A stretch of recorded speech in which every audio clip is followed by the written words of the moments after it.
lagi sama Cita-Cita sekarang adalah rumpi tayangan. Kita mau tanya komentarnya Cita-Cita kalau lihat tayangan yang berikut ini, dan inilah tayangan yang pertama. Bu, apa yang buat ibu terima tembakannya si Ica? Apa ya? Dewasa sih. Oh, orangnya dewasa. Apa Cita? Kebiasaan dia yang unik yang baru kamu tahu. Baru sekali-sekalinya lihat ada cowok punya kebiasaan kayak begini. Apa tuh? Oke, dia kalau masuk TV, kalau ada kamera, mesti punya angle sendiri. Oh, di mana angle-nya? Angle-nya di mana? Sebelah kanan. Sebelah kanan. Oh, berarti kalau begini kan tersiksa banget dong ya. Ya. Terus apalagi kebiasaan dia kalau misalnya lagi makan-makan sama kamu, apa kebiasaan dia unik? Dia kadang-kadang nggak mau makan pakai sendok. Hah? Makanya pakai tangan. Oh ya ampun. Kalau makan mie juga ya, Mbak?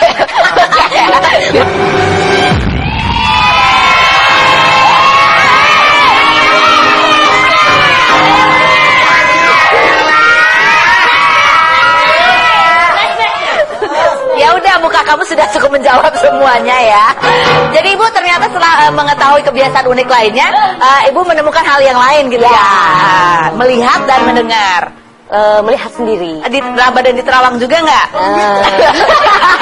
Duit kali di Terawang. Ada yang dilihat lagi selain itu yang kemarin kamu Ada ceritakan? kebiasaan lagi. Ada kebiasaan lain yang menurut kamu kayaknya nggak cocok nih. Mau gitu tahu aja. Ya. Mau tahu. Kalau tayangan yang seperti yang berikut ini, apa ekspresi Cita-Cita? Yuk kita lihat. Benar atau fakta bahwa kamu itu sesungguhnya sempat takut pacaran sama Cita-Cita karena takut dibilang hanya mendompleng popularitas? Fakta.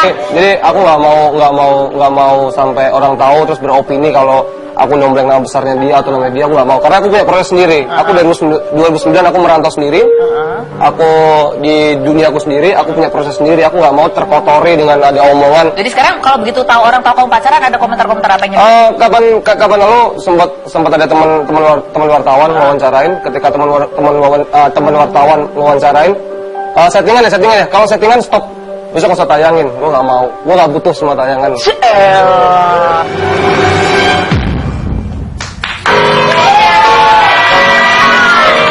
Itu makanya kalau bilang untuk mendompleng popularitas stop, nggak usah ditayangkan. Masa sih? Oke, ini punya kebiasaan. Apa itu? Curhat. Oh, curhat di sama Sama media. Oh, lain kali curhat itu sama saya aja. Lebih parah. Lebih parah. Oke. Tepuk tangan dulu dong buat Cita-Cita. Nah, sekarang kalau yang sekarang ini kita akan mendatangkan lagi dua bintang tamu yang akan mengklarifikasi berita di luar sana. Siapakah dia? Kita panggil, inilah Ustadz Solmed dan April Jasmine dan Pak Hendra. Halo. Apa kabar? Terima kasih sudah datang, April. Iya. Halo Pak Ustadz, apa kabar? Ada Pak Hendra, kuasa hukumnya ya. Silakan duduk. Silakan di sebelah situ. Cowok-cowok di kursi yang kecil-kecil, di pojokan. Cewek-cewek di sini. Baik, ada update apa sih dari Ustadz Solmed? Kita lihat dulu yang berikut ini.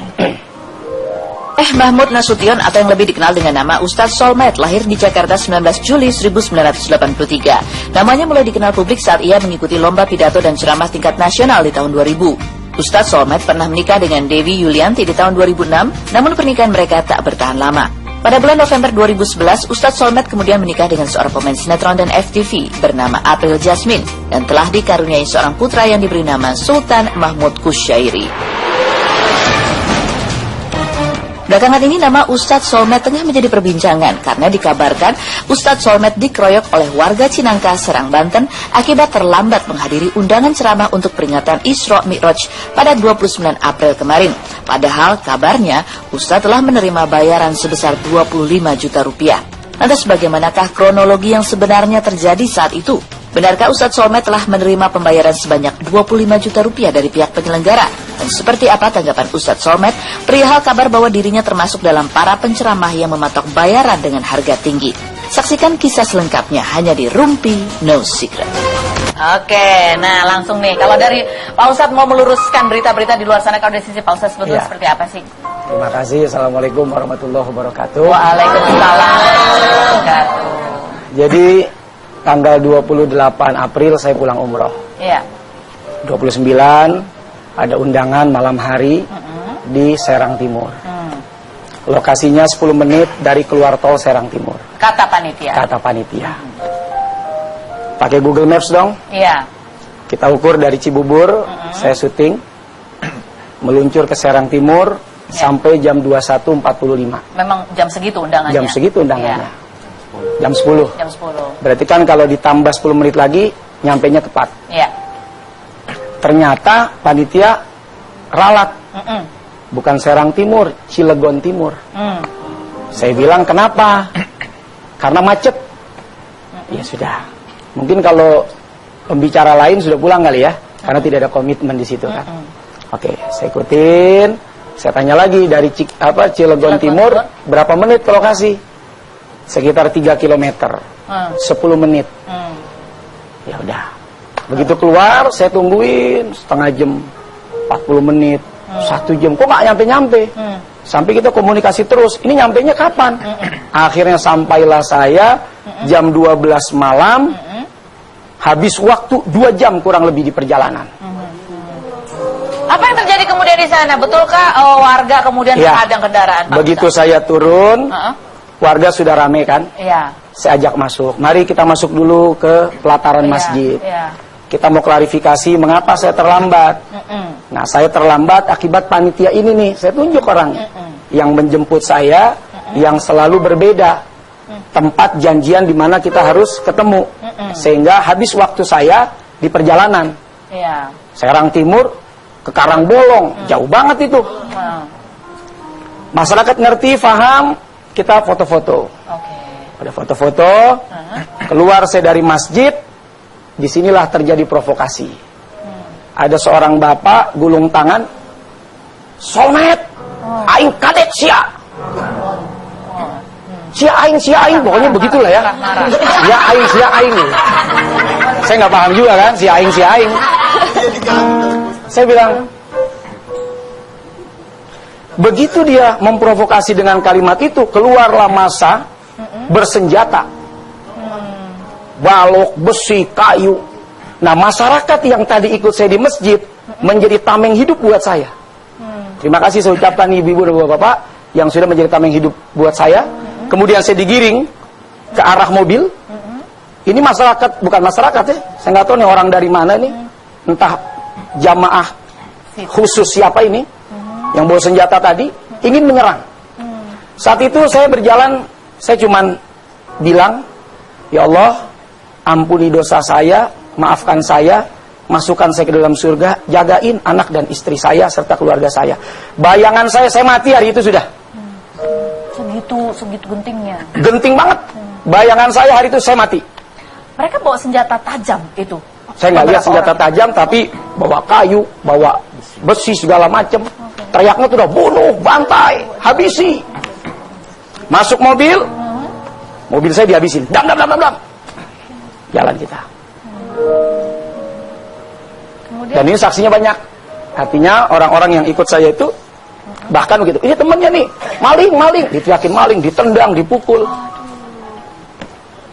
Keterlaluan. nah, Pak Ustadz setelah kejadian itu, apakah kemudian berusaha lagi mencari tahu siapa sebetulnya mereka yang Ya, saya pulang. Saya tidak mau mempublish ini sebetulnya. Sampai istri saya nggak tahu. Kalau malam itu ada kejadian yang kalau Allah nggak takdirkan saya selamat, saya mati sudah. Saya takut dia sedih. Iya. Nah, taunya dari mana? Tanggal 8 kemarin ketika ada salah satu media memunculkan. Kemudian istri saya dapat kabar dari temannya. Baru dia kasih tahu saya, baru situ saya cerita. Mengapa saya tidak kasih kabar kamu?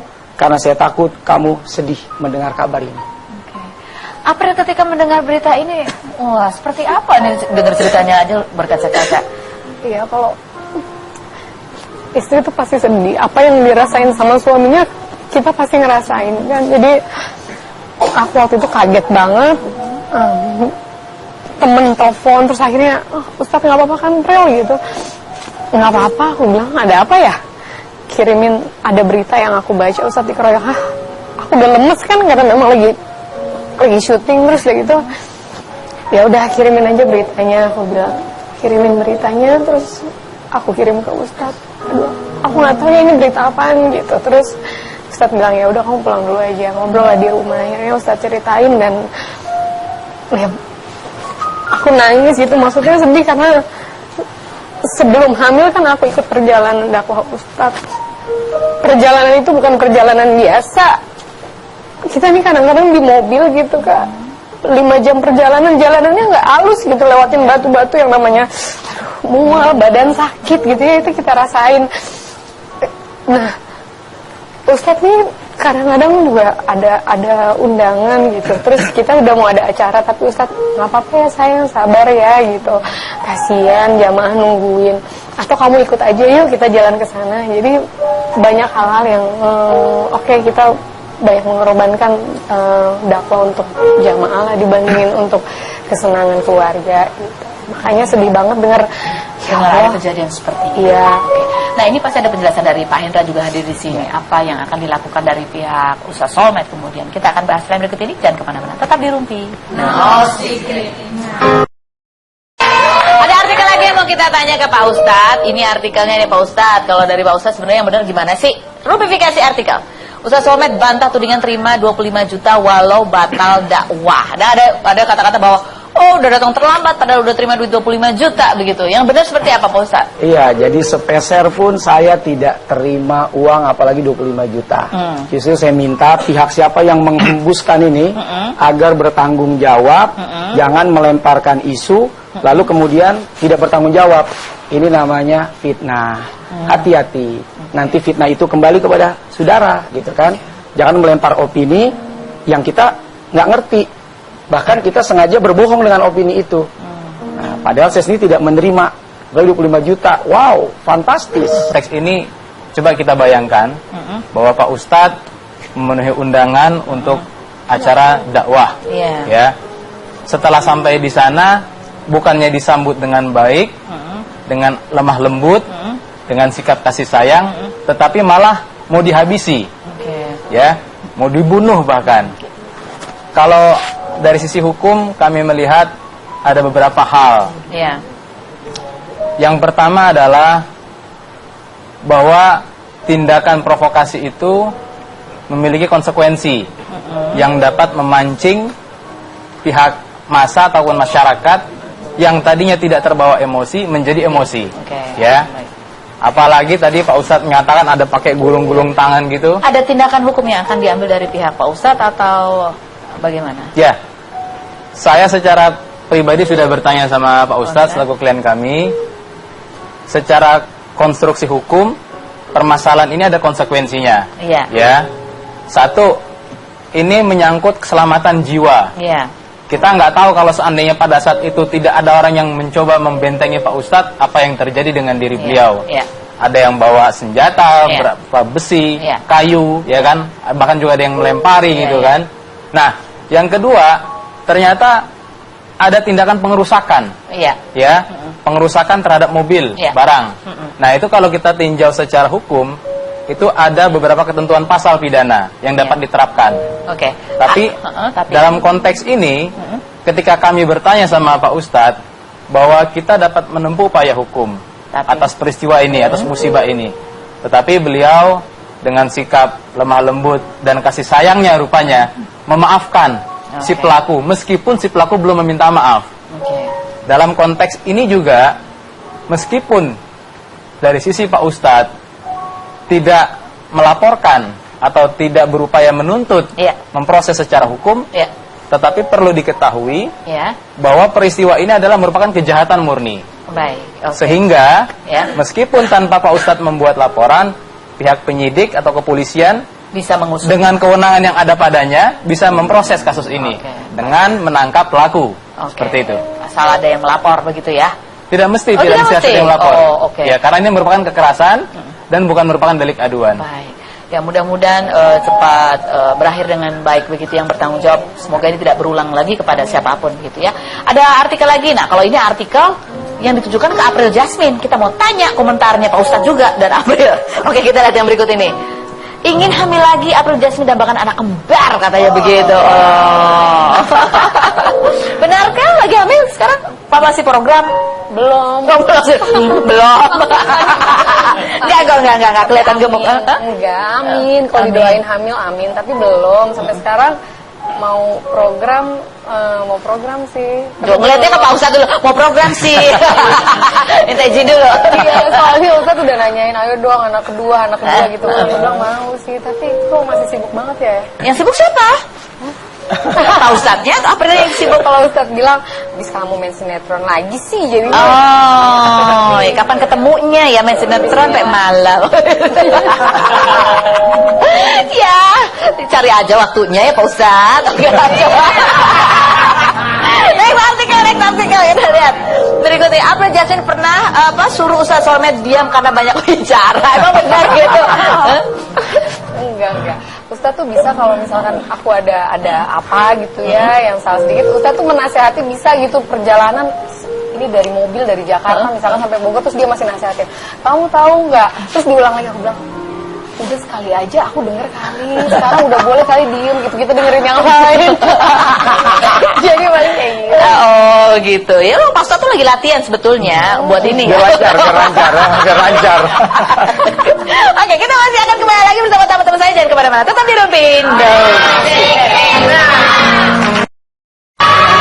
Sekarang kita minta tamu-tamu kita untuk menjawab dengan cepat pilihan yang saya berikan kepada mereka, karena hidup ini adalah pilihan, ya kan?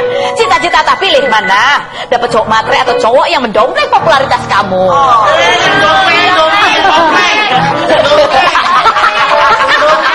Cowok matre, ya oke. Pak Ustadz, pilih mana? Acara ceramah tapi rusuh atau di rumah lagi santai dibawelin sama istri?